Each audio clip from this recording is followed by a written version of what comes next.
आदि आचार्य ने श्वासोश्वास राम नाम साधना प्रारंभ की, जिसमें श्वास दबन लगाई, आरती करके विरह जगाई। महाराज इस पे प्रकाश डालें महाराज। हमारे यहाँ भी राधा नाम को ऐसे ही जपने को बोला गया है। नाम श्वास दो बिलग चलत हैं, इनको भेद नमो को भावे। श्वास ही नाम, नाम ही श्वासा, नाम श्वास को भेद मिटावे। जिस समय हमारे हृदय में निरंतर भगवत स्मृति जागृत होती है तो संपूर्ण राग का नाश होता है।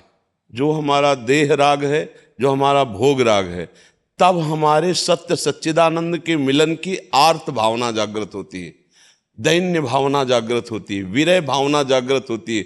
जब हमारे हृदय में अश्रु प्रवाह की, नाम की रोम रोम प्रफुल्लित पुलकित, तब जाकर के अखंड प्रसन्नता का जागरण होता है, जिसमें अनुभूति होती है अपने स्वरूप की। भक्त को भगवत प्रेम में अनुभूति होती है स्वरूप की, और ज्ञानी को निर्विकार प्रसन्नता में अनुभूति होती है अपने स्वरूप को। अनुभूति होना दोनों को, जैसे मम दर्शन फल परम अनुपा, जीव पाव निज सहज स्वरूपा। बिना स्वरूप बोध के इस संसार चक्र से मोक्ष नहीं हो सकता, मुक्ति नहीं हो सकती। पर प्रेमी जन मुक्ति नहीं चाहते, पर फिर भी स्वरूप बोध होना अनिवार्य है, क्योंकि देह भाव से प्रेम का प्रादुर्भाव नहीं होता। बिना देह भाव विस्मृत प्रेम में स्थिति नहीं होती। ये देही का राग, देह संबंधी भोगों का राग, मना कष्टानि इंद्रियाणि प्रकृति स्थानि कलसती, और देह संबंधियों का राग, ये मिट जाए तो संपूर्ण बात बन जाए। और इसके लिए चाहिए संसार का चिंतन छूटना। अब वो चिंतन कैसे छूटे? तो संतों ने जो हमें मार्ग बताया वो क्या? नाम श्वास दो बिलग चलत हैं, इनको भेद न मुँह को भावे। श्वास ही नाम, नाम ही श्वासा, नाम श्वास को भेद मिटावे। और रोम रोम जब रग रग बोले, तब कुछ स्वाद नाम को पावे। वो नाम चाहे आप निर्विकार सच्चिदानंद निराकार प्रभु का कहो, या जो प्रेम विकार प्रकट करने वाले महारूप राज सच्चिदानंद प्रभु का जो साकार रूप कहो, चाहे जल कहो चाहे बर्फ कहो, बात दोनों में एक ही है। वही परमात्मा तत्व विराजमान है। जो भक्ति भाव से चलते हैं वे साकार भगवान की उपासना करके तत्व में स्थित हो जाते हैं, तत्व में सब स्थित हो जाते हैं। जैसे अपने लोगों को शिक्षा दी गई है इस मार्ग में कि ये क्रूरा अपिपापिनो न च सताम संभाष्य दृश्याश्चे सर्वान वस्तुतया निरीक्ष परम स्वाराध्य बुद्धिर्मम। जो क्रूर हैं, पापी हैं, दुष्ट हैं, संतों के संभाषण योग्य भी नहीं है, ऐसे में भी साक्षात राधा वल्लभ लाल विराजमान है, ऐसी दृष्टि रखो। तो सर्वम खलमिदम ब्रह्म ने नानास्ति किंचन, बात वही आ गई। चाहे भक्ति से हम उन्हें राधा वल्लभ लाल बोलते हैं, ज्ञान से उन्हें ब्रह्म बोलते हैं, योग से उन्हें परमात्मा बोलते हैं, बस आर्त भाव प्रकट होना कठिन है।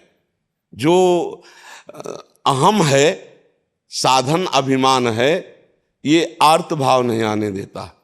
जब इसीलिए महाप्रभु चैतन्य देव जी ने भजन की पद्धति को सिद्ध करने के लिए कहा, तृणादपि सुनी चेन तरोरु सहिष्णुना अमानिना मान देन कीर्तनिया सदा हरि।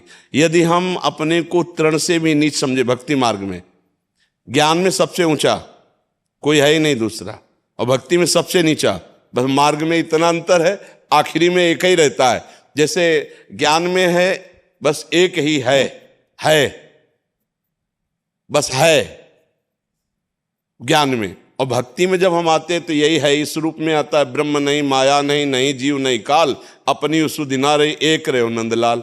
हमारी जहां आसक्ति है बस वही रह गया, एक ही रह गया। सवाल तभी हल होगा जब एक ही रह जाएगा। अनेकता होने के कारण हमारे हृदय में ना आर्त भाव आ रहा है, ना प्रेम भाव आ रहा है, और ना ब्रह्म बोध हो रहा है। बस इसी की कमी रह गई है कि जो हम अपने आप को समेट लें, जितना हमारा फैलाव हो चुका है उसको हम समेट लें। समेटना बहुत कठिन महाराज जी। प्रवचन कर लेना बहुत सरल है, लेकिन समेटना बहुत कठिन। जब मन इंद्रियों के साथ भोगों में विचरण करने के लिए चल पड़ा, अब उसको रोक ले, वही महात्मा है। बहुत कठिन बात, बहुत कठिन बात।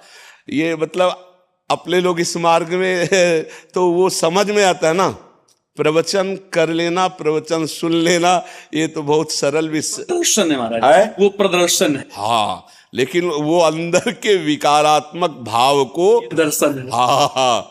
तो अब बिना साक्षी भाव आए इंद्रिय और मन को रोकना बहुत कठिन महाराज जी। जब हम इंद्रिय और मन में तदात्म होते कि मैं देखूंगा, मैं सूंघूंगा, मैं भोगूंगा, मैं चखूंगा, बड़ा मुश्किल है। जब तक दृष्टा भाव साक्षी भाव नहीं आता है तब तक बहुत कठिन बात है। अब होता क्या, नाम जब तो हम शुरू करते हैं लेकिन नामापराध बनते हैं तो नाम का प्रकाश नहीं हो पाता है। हम परमार्थ पे चलते हैं पर चलने की प्रक्रिया जो हमारी है वो गलत है। जैसे हमें जाना है बिहारी जी, हम बहुत दौड़ रहे हैं लेकिन छठी कला की तरफ, लक्ष्य नहीं मिल पाएगा। तो हमारी चलने की प्रक्रिया सही हो, हमारी चलने की प्रक्रिया सही हो तो हम बहुत धीमी गति से चलने पर भी अपने लक्ष्य को प्राप्त कर ले। शांतिरव्यर्थ कालत्वम विरक्तिर्मान शून्यता, आशा बंदा समुत्कंठा नाम गाने सदा रुचि, आसक्तिस्तद्गुणाख्याने प्रीतिस्तद वसति स्थले इत्यादनुभावास्युत भावांकुरे जनाहा। जब ये स्थिति आवे तो हम सही मार्ग में चल रहे हैं। क्या? शांति। हमें कोई गाली दे, हमारा कोई अपमान करे, तिरस्कार करे, जैसे कोई विदेशी भाषा में हमें गाली दे और हम नहीं जानते तो हम हंसेंगे और चल देंगे, ऐसे जब हमारी भाषा में हमको गाली दे और हम समझें और मुस्कुरा के चल दें, उसे शांति कहते हैं। शांति, जो कोई हमारा अपमान करे और हम उसका मंगल मनाएं। पहला इस सूत्र जो परमार्थ का है वो बहुत बहुत ही कठिन रखा गया, शांति पहला ही रखा गया है। साधु का सबसे बड़ा गुण है तितिक्षा। जब कपिल भगवान साधु के लक्षण वर्णन तो तितिक्षवा सबसे पहला लिखा। ये तितिक्षा में हम फेल हो जाते हैं। जो यम ही न व्यथ्यंते पुरुषम पुरुषर्षव सम दुखा सुखाधीरम सोमृतत्वाय कल्पते। जो इस व्यथा को सह जाए, महाराज व्यथा को सहना बहुत कठिन है। ईश्वर को साक्षी करके, अपनी आत्मा को साक्षी करके देखा जाए तो अपने ही निर्णायक जब निर्णय करेंगे तब हम पता चलेगा कि हम कहाँ हैं, वास्तविक सही है कि नहीं। दूर से तो देखकर हमें क्या कहते हैं या किसी को क्या कहते हैं, लेकिन जब हम ही निर्णायक बने और हम अंदर से निर्णय करके देखें कि हमारे सब साधना का फल है अंतःकरण का समत्व में युक्त होकर के भगवदाकार हो जाना या ब्रह्माकार हो जाना। स्वरूप तो जैसा पहले था वैसे ही अब है, वैसे आगे। शांति, हमारे अंदर इतनी सहनशीलता आ जाए कि हमें अपमानित किया जाए, हमारा तिरस्कार हो, हमारा अमंगल किया जाए और हम उसका मंगल करें, हमारे हृदय में किंचन मात्र भी अशांति ना आवे। पहला लक्षण सही मार्ग में चलने वाले पति का। अव्यर्थ कालत्वम, एक सेकेंड भी हमारा व्यर्थ न जाने पावे। त्रिभुवन की राजलक्ष्मी देने पर भी जो आधे पल के लिए भगवान का सुमिरन नहीं छोड़ता वही महाभागवत है। शांति अव्यर्थ कालत्वम और विरक्तिर, संपूर्ण भोगों से वैराग्य। त्याग कहते हैं भोग की इच्छा होने पर हम नहीं भोगेंगे क्योंकि भगवत मार्ग के पथिक है, और वैराग्य कहते हैं भोग की इच्छा ही ना हो। विरक्ति और मान शून्यता, किंचन मात्र भी मान की आकांक्षा ना हो, सबई मान प्रद आप अमानी। मान शून्यता, आशा बंधा, ये दृढ़ आशा है किसी जन्म में हम जीवन मुक्त होंगे, भगवत प्राप्त होंगे, इसी जन्म में मुझे भगवत प्राप्ति करनी। समुत्कंठा नाम गाने सदा रुचि, उत्साह संपन्न होकर सदैव नाम में डूबा रहना। देखो बिना नाम के किसी भी संप्रदाय के कोई हो आगे नहीं बढ़ सकता। जैसे संन्यास मार्ग में है तो प्रणव है, प्रणव में चित्त वृत्ति को निरंतर लगाइए, प्रणवाकार वृत्ति कर दीजिए तो वही प्रणव त्रिगुणात्मिका माया के द्वारा रचे हुए स्थूल सूक्ष्म कारण से आपकी रति हटाकर स्वरूप में स्थित हो जाएगा। बिना जप के, बिना चिंतन के समय व्यर्थ जो करते हैं वो अध्यात्म की ऊंचाई पर नहीं चढ़ पाते हैं। विरक्तिर मान शून्यता, आशा बंदा समुत्कंठा नाम गाने सदा रुचि। उत्कंठा, उत्साह सहित मानो परम धाम हम बटोर रहे हैं। ऐसे जैसे गरीब आदमी रुपया के लिए ओवर टाइम करता है, ऐसे हम अलग एकांत छुप करके अपनी चित्त वृत्ति को अपने आराध्य देव के नाम में लगाएं। जितना नाम हमारा चलेगा उतना ही हमारे अंदर ज्ञान का, भक्ति का, वैराग्य का प्रकाश होगा। और आसक्ति तद्गुणाख्याने, भगवान के चरित्रों के कथन श्रवण में आसक्ति होनी चाहिए। ये बड़े बड़े सिद्धों में देखी गई, श्री सुखदेव जी में, सनक सनंदन सनातन सनत कुमार में, भगवान शंकर में, बड़े बड़े महापुरुषों में देखी गई। तो साधक के लिए ये साधना है और सिद्धों का ये स्वादनीय विषय है। भगवान की लीलाओं का गायन, भगवान की लीलाओं का श्रवण। और आसक्ति तद्गुणा खाने पीतिस तद्वत्ति स्थले, जहाँ हमारे प्रभु की दिव्य लीलाएं हुई है, जैसे काशी है, अयोध्या है, चित्रकूट है, वृंदावन है, इन्हीं में हमारा वास, इन्हीं में हमारा भ्रमण होना चाहिए। भागवतिक स्थानों में हमारा भ्रमण होना चाहिए, भगवत लीला गुणगान में हमारी रुचि होनी चाहिए, एक क्षण भी हमारा समय व्यर्थ नहीं जाना चाहिए, बहुत सहनशील, निरंतर भगवत स्मरण परायण। तो अभी मंजिल हाथ में है, प्राप्त थोड़ी करना है, भगवान तो प्राप्त है, प्राप्त भगवान की प्राप्ति करनी है, नित्य प्राप्त भगवान की नवीन अनुभूति करनी है। बस ये हमारा राग छूट जाए, हमारी ममता छूट जाए। जी। राम स्नेह संप्रदाय के स्वामी रामचरण जी महाराज ने कहा है, आरत सोही आरती, सुमरण सोई सेव, देही सोई देवरो, राम निरंजन देव। महाराज जी, इसको जब हम अपने स्वरूप में लेते हैं ना, तो एक ही बात हो गई।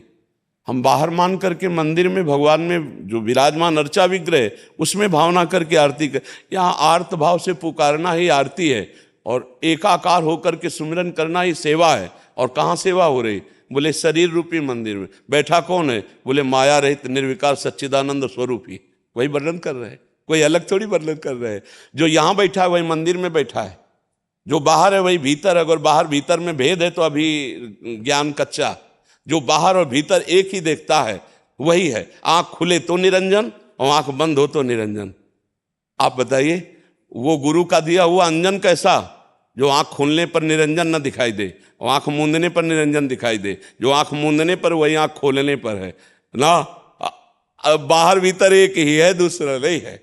महाराज जी सही है, ये भी ब्रह्म है। जब अन्वय व्यतिरेक पद्धति से चलते हैं तो व्यतिरेक से जब ये नहीं, ये नहीं, ये नहीं, तो जब है में पहुंचते हैं तो फिर लौट के जब देखते हैं तो सर्वम खलमिदम ब्रह्म, तो ये भी ब्रह्म है। ये भी जो निरंजन माया रहित है ना, वही ये है, दूसरा कोई नहीं है, वही ये है। पूर्ण अनुभूति जब होती है तो कुछ नहीं, मत्ता परतरम नान्यत किंचिदस्ति धनंजय, मेरे सिवा हे धनंजय कुछ नहीं है। अब क्या होता है, हम एक पक्ष को लेकर दूसरे पक्ष का जब खंडन करते हैं तब बात अधूरी हो जाती है। अब जैसे हम इस सिद्धांत को समझते हैं, मानते हैं, प्रयोग करते हैं, पर बाहर भी प्रयोग करते हैं। एक आरती ऐसे होती है और फिर आरती ऐसे भी होती है। एक भोग उधर लगता है तो एक भोग इधर भी लगता है। उधर भी स्वामी है तो इधर भी स्वामी है, और खोजो तो सेवक है ही नहीं। जब खोज पूरी हुई, ऐसा नहीं कि भक्त ज्ञानी होता है, भगवान ज्ञान समुद्र है, गुरुदेव ज्ञान समुद्र है। जब चित्त जुड़ता है तो संपूर्ण ज्ञान प्रकाशित हो जाता है। तो वही जो हमारे नेत्रों में अंजन बनकर बैठा हुआ है, पी मूर्ति नयनन बसे, वही निरंजन है, दूसरा कोई है नहीं। जो अंजन बन के हमारे नेत्रों में लगा हुआ है, गौर श्याम अंजन, वही निरंजन है। और अगर कोई और निरंजन है तो अभी समझ में नहीं आया। जिसे हम अपने आराध्य देव कहते हैं वही हमारी आत्मा है। आत्मा हरिवंश प्रगट परमानंद श्री हरिवंश प्रमाण मनम, श्री हरिवंश विदिति विधि वेदम, श्री हरिवंश जो तत्व अभेदम। जब सही मार्ग से भक्ति की जाती है तो अभेद तत्व का बोध हो जाता है। जो यहाँ है गुरु में, वही यहाँ बैठा हुआ है, केवल ढांचे अलग अलग हैं। ऐसे ही मंदिर में जो हम भाव कर रहे हैं तो हृदय मंदिर में भी वही विराजमान है। नारायण या गौर श्याम को हृदय निकुंज बसइए। अब जो जहां रम गया उसके लिए वही महान है, पर खंडन ना किया जाए। जो खंडन होता है वो थोड़ा ऐसा बताता है कि ज्ञान अभी परिपक्व अवस्था को प्राप्त नहीं हुआ है। अब प्रायः जो खंडन होता है वो अपने पक्ष की दृढ़ता करके दूसरे के पक्ष का विरोध होता है। पर हम गौर से देखें तो जो दूसरा पक्ष चल रहा है वो किसकी आराधना कर रहा है? उसी तत्व की आराधना कर रहा है। तो वो पहुंचेगा वहीं जहां आप हो, वहीं वो पहुंचेगा। तो उसको प्रोत्साहन दिया जाए कि ना कि खंडन किया जाए। जैसे निरंजन माया रहित आत्मस्वरूप की आराधना की बात की जाती है, उसकी आराधना यही, बस उसको जान लो, अपने स्वरूप को जान लो, यही आराधना है। ना वहाँ कोई आरती है, ना वहाँ कोई पूजा है, ना वहाँ कोई पुजारी है, ना वहाँ कोई पूजा सामग्री है। आप ही पूजक हो और आप ही पूज्य हो। यही आरती, यही पूजा। हाँ, राम बिना दर्शन। हाँ, अब बस इसमें ये कि खंडन बंद हो जाना चाहिए। खंडन से मेरा आशय है कि शायद हम खंडन तब करते हैं जब हमें दम होता है, और दम आ जाना ही खंडन का हाँ, हो जाता है। क्योंकि जब सर्वम खलमिदम का बोध हुआ तो फिर खंडन किसका। हमें यही लगता है कि जैसे भक्ति में हम चलते हैं तो सिया राम मैं सब जग जानी, अब खंडन किसका करे। जड़ चेतन जग जीव जत सकल राम में जान, तो खंडन किसका करे। और जब ज्ञान में चलते हैं तो ईशावास्यमिदं सर्वम यत् किंच जगत्याम जगत, अब खंडन किसका करे। तो जो खंडन का भाव आता है तो वहां फिर हमें थोड़ा लगता है, जब कोई निर्गुण निराकार का पक्ष लेकर सगुण साकार का खंडन करता है तो हमें तर्क उठता है कि आप निर्गुण निराकार का बोध कहां से प्राप्त किए हैं। बोले गुरु से। गुरु साकार थे या निराकार। आपको गुरु के शब्द साकार मिले या निराकार। गुरु की दंडवत साकार की थी कि निराकार की। गुरु ने जब नेत्र टाइट करके हमसे कहा होश में चलना नहीं तो समझ लेना, वो साकार बोल रहे थे कि निराकार बोल रहे। तो अनुभूति हमें साकार से ही होती है। हमें अनुभूति साकार से ही होती है क्योंकि हम साकार में ही फंसे हैं और साकार से ही अनुभूति होती है। लेकिन स्वरूप हमारा निराकार है। जो स्वरूप है हमारा वो निराकार है और वो ऐसा महिमा में है कि हम उसे जो आकार दे देते हैं वही आकार वो मान लेते, जो आकार दे दे। ये आज हम उस स्वरूप को स्त्री रूप में देख रहे हैं, पुरुष रूप में देख रहे हैं, मूर्ख रूप में देख रहे हैं, जड़ रूप में देख रहे हैं, चैतन्य रूप में देख रहे हैं। ये हमारा अधूरा ज्ञान है। और जब हम विद्या विनय संपन्ने ब्राह्मणे गव्य हस्तनी सुनी चौ सुपाके चा पंडिता समदर्शिना, जब एक ही तत्व को देखते हैं, इन घड़ों में एक ही तत्व विराजमान है, दूसरा कोई नहीं, बस खत्म हो। जैसे जो स्वर्ण को पहचानने वाला है वो अंगूठी, हार, कंकण ये नहीं देखता, वो केवल स्वर्ण देखता है। ऐसे ही जो तत्वदर्शी है वो केवल तत्व देखता है। ये बाह्य स्वरूप भी तत्व स्वरूप ही है, तत्व के सिवा कोई वस्तु नहीं है। अब निराकार और साकार में क्या भेद हमें यही समझ में नहीं आया। हमें यही लगता है जो निराकार वही साकार, जो साकार वही निराकार, निराकार साकार कहने मात्र को है, तत्व वही है, इसमें कोई भेद नहीं है। हम उसकी उपासना बाह्य प्रकट आकार रूप में कर रहे हैं, आप उसी की उपासना अपने आप से अपने आप में कर रहे हैं, दोनों उसी तत्व में लगे। हमारा हर संप्रदाय के हर मार्ग के चलने वाले उपासक का पहला कर्तव्य संसार का चिंतन छूटना, पहला कर्तव्य है भोगों से आसक्ति हटाना, पहला कर्तव्य है काम क्रोध आदि पर विजयी होना। इस पर बात की है। अगर ये हो गया तो तुम साकार निराकार जो चाहो सब अनुभूति हो जाएगी, क्योंकि तत्व वही है, दूसरा तत्व नहीं। जब हम उसको पुकारते हैं तो ब्रह्म रूप परमात्मा निराकार वही राम रूप रखता है, वही कृष्ण रूप रखता है। भक्त की भावना के विप्रधेनु सुर संत हित लीन मनुज अवतार, तो वो अवतरित हो रहा है, वो रूप धारण कर रहा है। वस्तुतः उसका जो स्वरूप है वो अनिर्वचनीय, जैसे निरंजन निराकार जैसे बोला जाता है, वही है। तो जब वही है तो फिर खंडन कैसा। निज स्वरूप निरखे नहीं जब लग राम पुकार, जी राम चरण घर क्यों लहे जो पंथ में बैठे आ। जी जी जी जी। भक्तों की भी आखिरी बात यही होती है कि अब मैं हरि को भजता नहीं, हरि मुझे भजता है। अब ये मतलब हरि को भजता नहीं, अब हरि मुझे भजता है। अब समझ ले वहां कितनी अभेद स्थिति उपस्थित हो चुकी है। तन मन के बिछुरे नहीं चाह बड़े दिन रैन, और कबों संजोग न मानहि देखें भरी भरी नयन। ऐसा अद्भुत प्रेम प्रकाशित होता है जब हमारी आराधना परिपक्व होती, चाहे वो आत्मरति हो चाहे वो कृष्ण रति हो। बात एक ही, बिना रति के ज्ञान अधूरा। आत्मज्ञान बहुत है लेकिन आत्मरति कितनी है, आत्मबोध कितना है। कृष्ण चर्चा बहुत है, कृष्ण रति कितनी है। अपने लोग जो भगवत मार्ग के पथिक है उस लक्ष्य पर दृष्टि रखते हैं। चिड़िया के पंजे या खोपड़ी या पंखों पे नहीं, नेत्र पर लक्ष्य, नेत्र पर दृष्टि रखते हैं, अपना लक्ष्य पर दृष्टि रखते हैं। जी महाराज जी कुछ कहना चाहते हैं। हाँ महाराज जी, महाराज मनु के सामने जब साकार आता है तो वो मांगने को तैयार नहीं है, और वही साकार जब उनको निराकार के रूप में मांग मांग बर भय नभवानी, तो मनु जी स्वीकार कर लेते हैं। जब वही निराकार है वही साकार है, तो यहाँ मैं तो ये मानूं कि महाराज मनु को भ्रम हो रहा है कि जब भ्रम नहीं महाराज जी, भ्रम नहीं हो रहा। वो इस बात को जान रहे हैं कि ब्रह्मा रूप से, शंकर रूप से और हरि रूप से जो प्रकट हुआ है वो अंश है। अंशी कौन है? यही मैं कह रहा था। हाँ, अंशी कौन है? वो सच्चिदानंद परमात्मा तत्व जो अंशी है जिनके अंश से नहीं, वहां निराकार और साकार की बात नहीं। अगर आप निराकार की तो वाणी साकार आ रही ना, वाणी तो साकार इससे मेरा यही था। वाणी भी तो साकार आ रही है। देखो, एक है जो अनेक रूप धारण करता है, तो जब उपासना की उपासक की वृत्ति बढ़ती है तो उसको आता है मुझे अनेक रूप में नहीं, मुझे एक रूप का अनुभव कराओ। अब एक रूप में यदि गुरु परंपरा से राम रूप है, कृष्ण रूप है, तो वो उधर से खिल जाएगा, और अगर निरंजन निराकार है तो अपने स्वरूप में आ जाएगा। आप ही हैं वो, और दूसरा नहीं है। पूर्णता में आप हमें ये बताइए कि आपके सिवा और कोई है क्या? लही है ला। तो जो मनु जी के सामने शिव रूप में गए, ब्रह्मा रूप में गए और हरि रूप में गए, बार बार कहा कि वरदान मांगो, तो वो उन्होंने नहीं मांगा। लेकिन जब आकाशवाणी हुई तब उन्होंने जो मांगा कि आप हमारे पुत्र रूप में आइए, आप, तो कौन आए?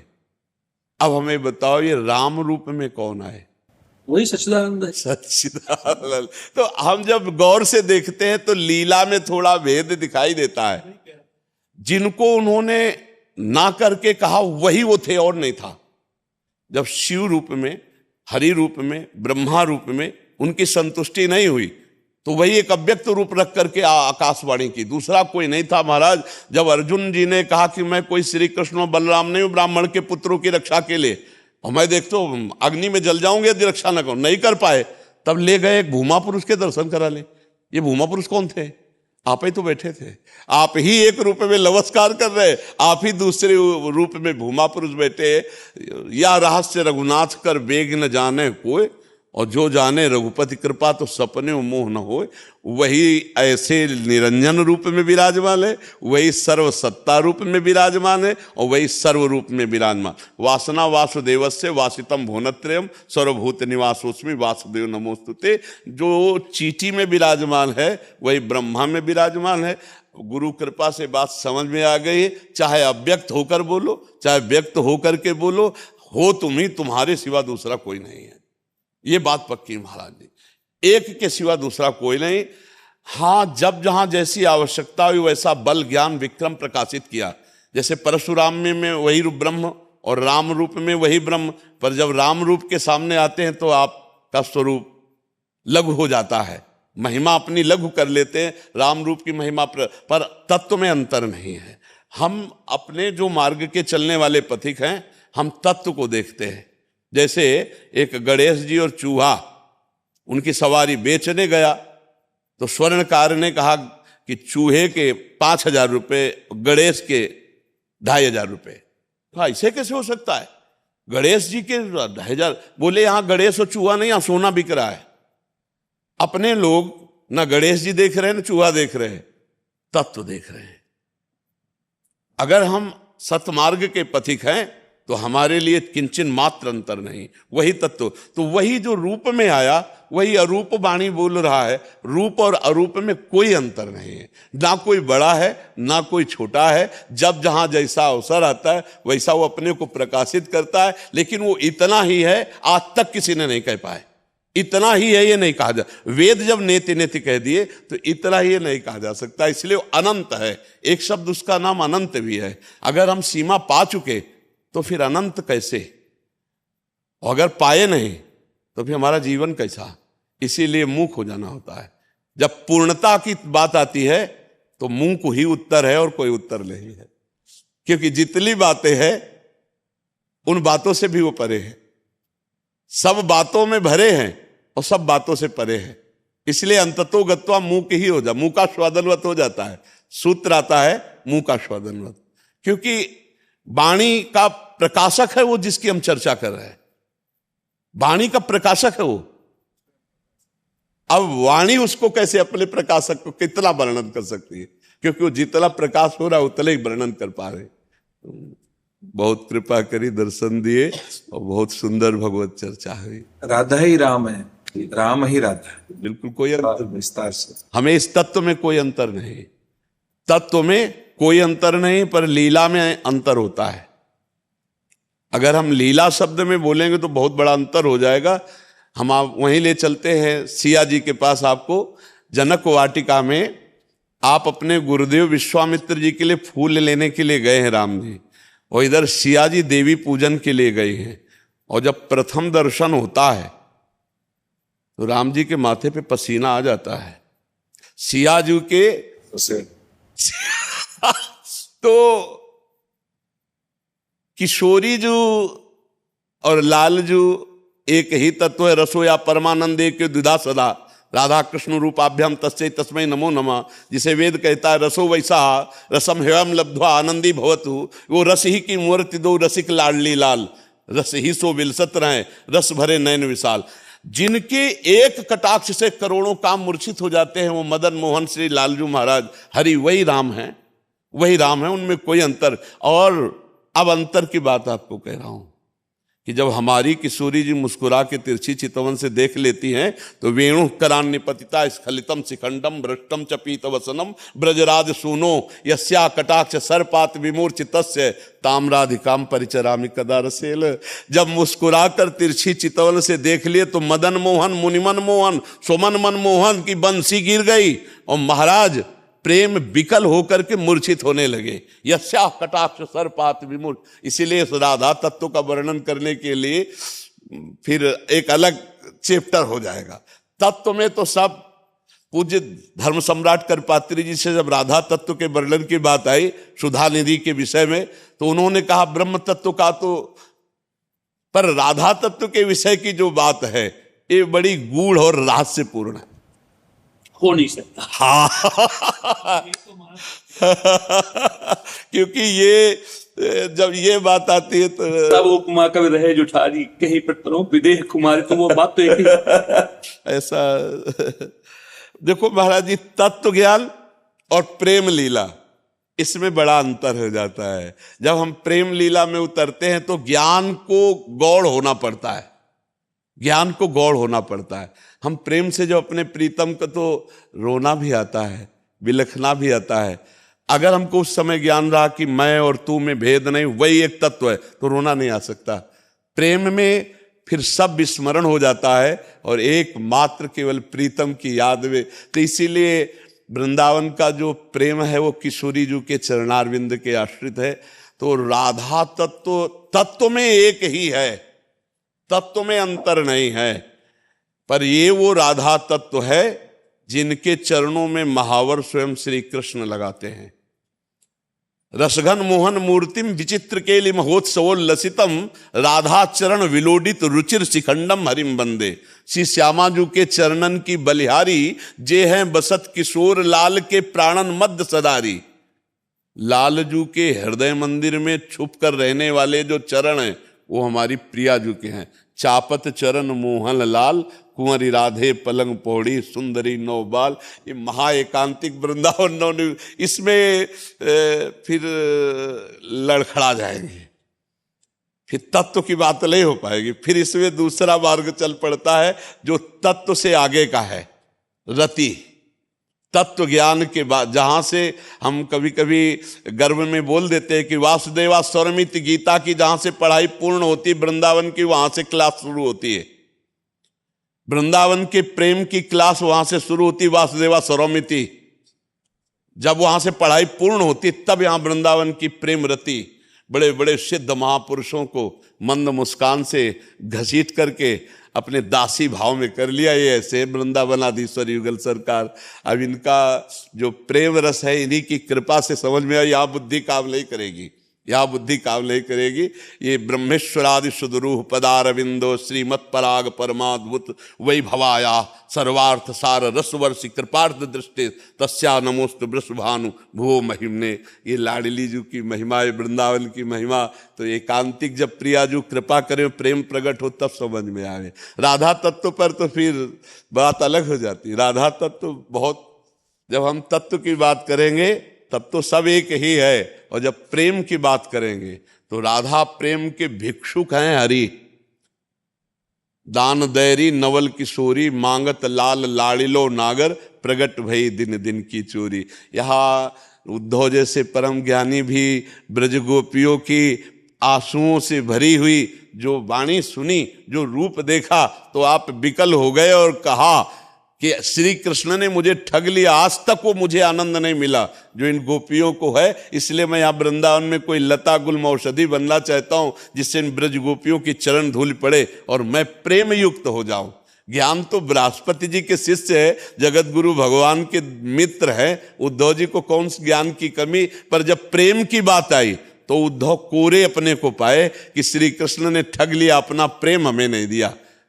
श्री कृष्ण प्रेम समुद्र होते हुए भी अपने प्रेमियों से ही प्रेम का रहस्य खुलवाते। तो जिन गोपियों में ये प्रेम, वो गोपी कहां से प्रेम प्राप्त की? आधाय मूर्धन यदा पुरुदार गोप्या काम्यम पदम प्रिगुणैरपि पिच्छमौले।